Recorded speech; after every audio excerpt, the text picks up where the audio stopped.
I now look to Alex Yeendall, St Hugh's College, to open the case for the opposition.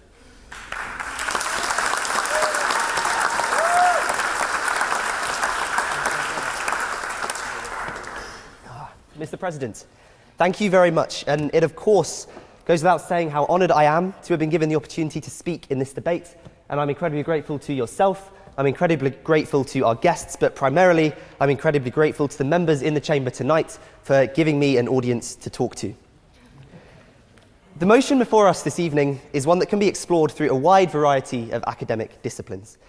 We could consider the neuroscience of what love is in a materialist sense. We could, if you like, recognise the slight irony that we would be analysing chemistry with chemistry. We could consider psychological explanations of why we love the people we do and what qualities it is that makes them attractive to us. Finally, perhaps, we might consider the sociological and philosophical questions, whether we all love in the same way, whether love is something that actually has a sense of intrinsic value, or instead whether the relationships we hold with others are nothing more than an expression of the society in which we live. Now, as a PPE student, you'll probably expect me to stand here and talk a lot about a lot of different subject areas, each of which I don't really know anything about.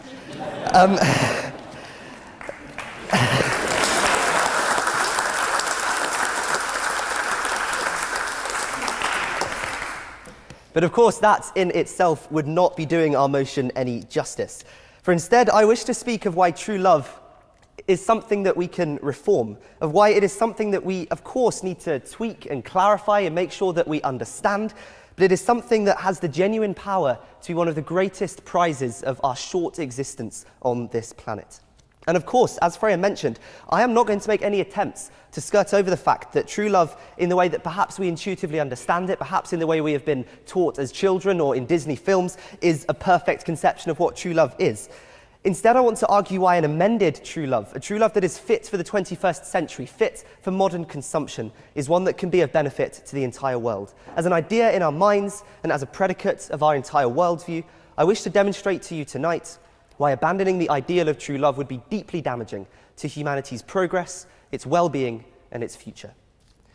Firstly, however, it falls upon me to introduce the proposition speakers for tonight's debate. You've already heard from Freya Dixon-Van Dyke, a second-year human sciences student from St John's College. And as you will have discovered listening to her, Freya is a very eloquent public speaker. What you might not know, however, is that for all her talk about true love, Freya was in fact an avid reader of Stephenie Meyer's Twilight series. And I have it on good authority from one of Freya's close friends that, and I quote, she used to skip through the books to get to the kissing scenes. Now, if you find yourself talking to Freya at some point after this debate, you may well end up talking about the topic of her gap year. And all I will say is this, I'm not sure if there are any romantic tales within that one gap year, but to draw upon a very old meme, I'm sure it would still be a better love story than Twilight. So, secondly, you'll hear from Professor Amy Webb, a seasoned writer and speaker in the field of love and data. Amy has written award-winning books and currently lectures at New York University, but she is equally well known for her fascinating TED Talk entitled How I Hacked Online Dating, explaining her transition from a lack of dates and romantic interest, relatable, to her eventual success in finding a partner. Now, I must confess, Mr. President, that as I was researching Professor Webb in preparation for tonight's debate, I came across this TED Talk, and I thought that sounds interesting. I'm going to start watching it, only to realise it was a talk I was very familiar with already. Lastly, you will hear from Professor Simon Blackburn, who is a world-renowned emeritus professor of philosophy at The Other Place. Simon has spoken at events across the globe. He has written influential books and has been published in some of the most prestigious journals in his field. And whilst, of course, my knowledge of philosophy as a subject area is as nothing compared to his, we do perhaps have one more surprising activity in common. You see, in 2014, before starting an interview with Oxtew, the Oxford University student newspaper, Professor Blackburn remarked, "Could we do it over some wine? There is nothing like a drink after the adrenaline rush of giving a talk." Professor, I will see you for President's drinks in the Gladstone room later tonight. Mr. President, these are your speakers, and they are indeed most welcome.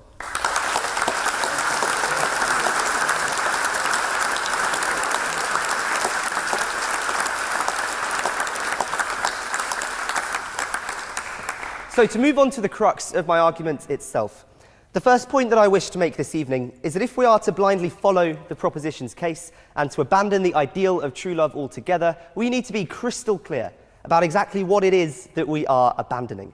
And here we run into perhaps a slightly interesting notion, in that the proposition was more than happy to point out the problems with one interpretation of true love, but seemed to take this one interpretation as being static or unchanging or rigid.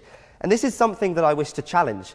You see, I think old-fashioned conceptions of true love, even of love in general, can, of course, run into problems when confronted with a modern, progressive society. I'm not here to defend a cliched, patriarchal, heteronormative, impossible illusion of love. And you see, the notion that true love is about a man marrying a woman, they buy a nice house, they go and live in the suburbs, the man works, the wife stays at home, they retire, they get a nice pension, they live in a home, they die. That is not what I am talking about here this evening. This is not at all valid with the lives that we lead today, and neither should it be.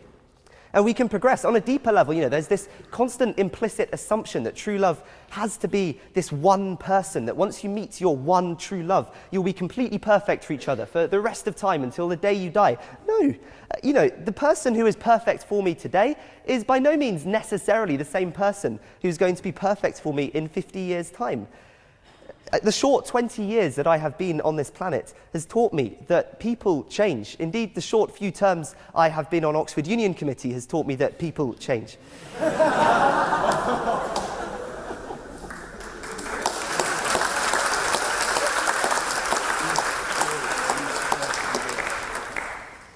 So I appreciate that so far I have spent a lot of time giving you broad, general arguments, and I haven't actually given you my own definition of true love. But I will, of course, get onto this now.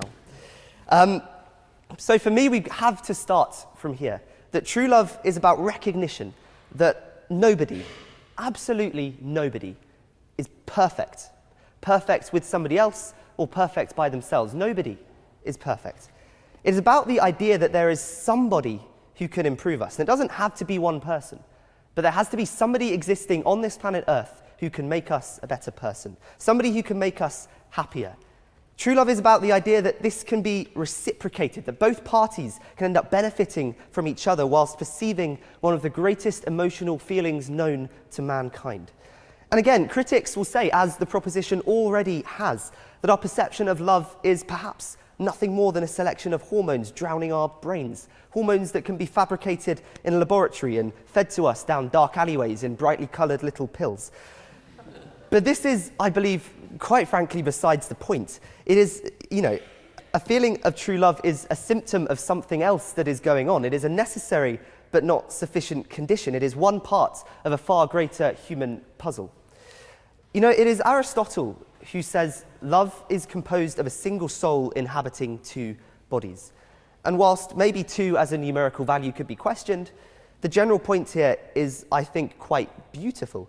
Humans are quite clearly social animals by the way that we see and we think. And by ourselves, we can only understand a tiny fraction of what we could with somebody else. True love has this remarkable ability to open our eyes to the world in a way that nothing else can. To put this another way, we must build our conception of true love around our lives rather than building our lives around our conception of true love. Of course. We must be brave, bold, unafraid, radical in constructing a true love that is fit for the 21st century. But be in no doubt that voting with the proposition this evening does not allow you to do that. Voting with the proposition this evening is saying, that's it. We give up. We are abandoning it as an ideal because we do not want to try and fix and reform. We do not want to make our lives better. We simply want to pretend the problem doesn't exist, brush it under the carpet, and go on being miserable. So you may ask, what is the point of fixing this concept if there are problems with it already? And the point is this: walking away from one of the most powerful emotions known to man and the implicit norm that we ought to embrace it is, I believe, akin to abandoning a core tenet of the imperfect perfection of being human. Quite simply, abandoning one of the most fundamental things about being ourselves.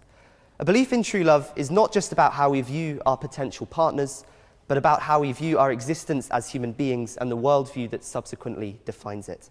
We have the power to shape not just our own happiness, but to shape the driving forces and inspiration between cultures and people the world over. So that said, whether you view yourself as the deepest and the deepest of romantics, or whether you view yourself as the most rational of economic agents, whether you think with your heart, whether you think with your head, whether you think with some other organ of your body,